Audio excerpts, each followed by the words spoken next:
Hello, welcome to Applied Financial Accounting.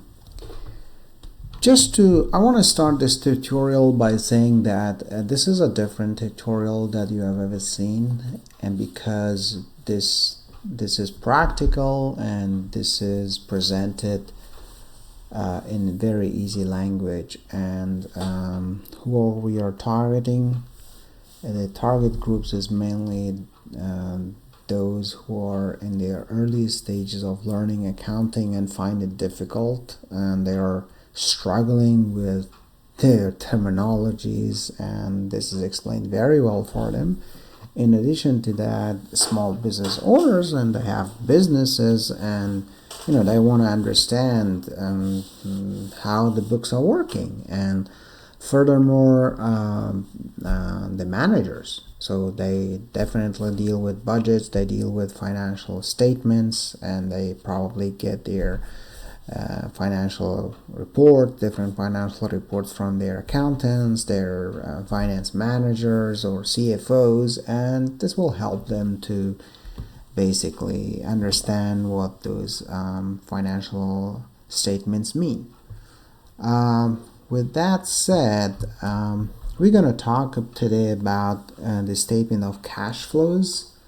We already covered an income statement, owner's equity, and balance sheet. For those who have not watched those videos, I strongly encourage to do that so that they can follow things in sequence. And furthermore, the video 2 is very important, and that talks about things as well, and also accounting equations, because they are all in sequence. So before I go further, I want you to make a pause and then read this disclaimer. And this slide is about me, in case you are interested to know who this person is making these tutorials. Alright, so now a statement of cash flows. What is a statement of cash flows? So in simple words, so a statement of cash flows about cash receipts and payment of a company for a specific period of time. And in fact, this statement of cash flows brings all the sources of cash inflows and cash outflows to a company. So basically, there are three sources of cash inflows and cash outflows to a company. What do I mean sources? That means the company spends money for three purposes. One is operating, one is investing, and one is financing. So either the money goes out, which is called cash outflows, or the money comes in, where basically it's called cash inflows. So why this statement is important? Because the statement exactly tells you if overall the cash has increased or decreased. So let's say you're an investor, or you are not a professional investor, or you have some extra money and you want to put it in a stock market or to a company. So whenever you read their statement, let me back up. So let's say you look at their income statements, and the income statement says, wow, we made $20 million, and then so the income statement doesn't say exactly where the money is coming from. So it's not very intuitive. It's the sources of income statement is not as intuitive as basically the cash flows is.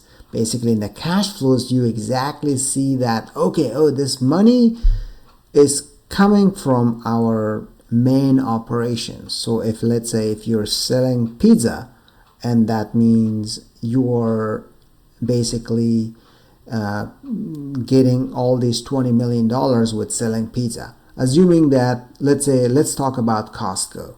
Costco is a very famous retail / grocery chain store in the United States, and you look at their statements and they say, oh, they made let's say $2 billion. So then is this $2 billion as a result of selling some other companies, or they had some stocks and they sold it, or they had some investment, they sold it, and that's why it came to $2 billion?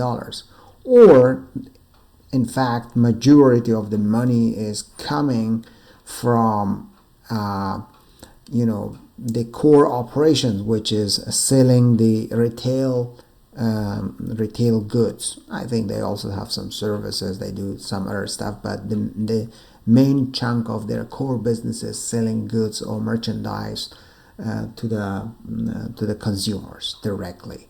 So to basically make a better sense of what I'm talking about, I would like to invite you to jump to our case study that makes things much easier to follow. All right, here. So if you recall the case study, and if you recall the case study, and in that case study,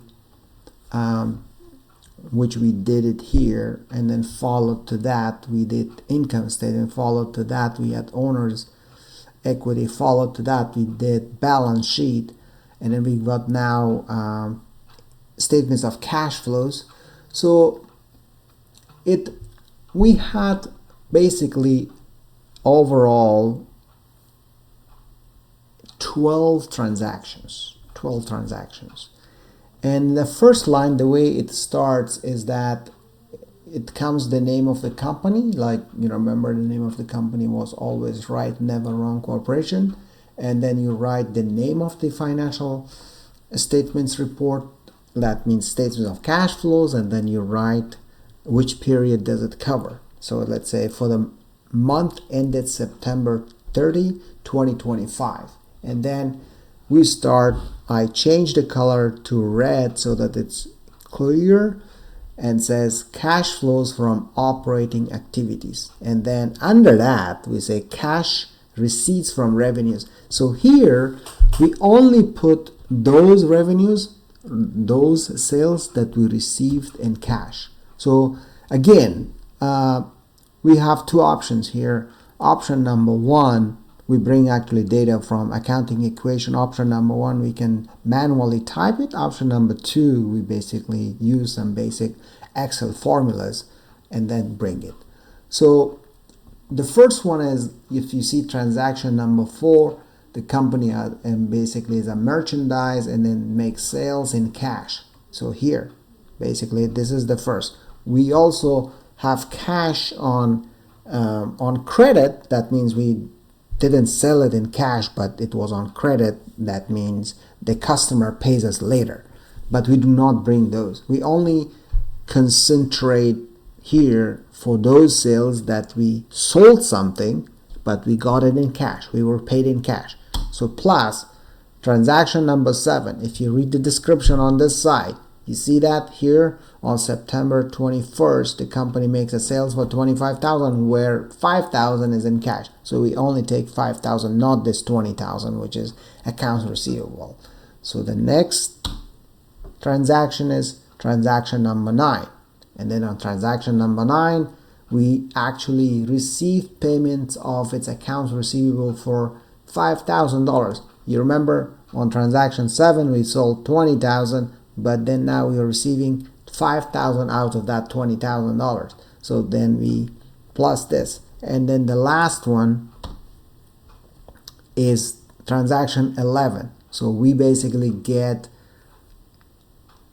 here on September 25th, we receive payments of accounts receivable for another $5,000. And so we take this and then we press enter. So all the cash receipts from revenues is at $20,500. So now the next one is cash payments for expenses. So anything that we paid in cash, we bring it here. And that's what here we basically get this balance of minus 2,600 and 600. So for those who are watching this video for the first time without watching accounting equation, I highly encourage you to see all these accounts, like 580 minus 700 minus 1200 minus 180. What are those? I highly encourage you, so I'm not going through it again. So bottom line, in statement of cash flows, we put expenses, anything that we paid in cash. So now what we do here, we sum it. We sum it, this plus this. It shows our operations. Then the next step is that cash flows from investing activities. So what did we do on investing activities? On investing activities, we purchased on transaction 2 an equipment, so it for $8,800. So what do you think? Buying an equipment is cash inflows or cash outflows? Of course it's cash outflows. Don't tell me that it's cash inflows. Why? Because we paid money, and in exchange for paying money, for making payments, we basically receive the equipment. Therefore it's a money out, so therefore it should be minus.